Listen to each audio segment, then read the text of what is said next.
సకల విద్యలు నేర్చి సభ జయింపగవచ్చు, సూర్యుడై రణమందు పోరవచ్చు.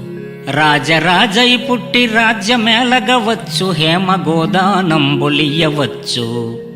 గగనమందున్న చుక్కల నెంచగావచ్చు, జీవరాశుల పేర్లు చెప్పవచ్చు.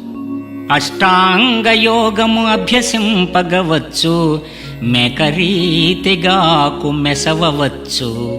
తామరస గర్భహర పురందరులకైనా, నిన్ను వర్ణింపతరమౌనె నీరజాక్ష. భూషణ వికాస శ్రీధర్మపుర నివాస, దుష్ట సంహార నరసింహ దురిత దూరా.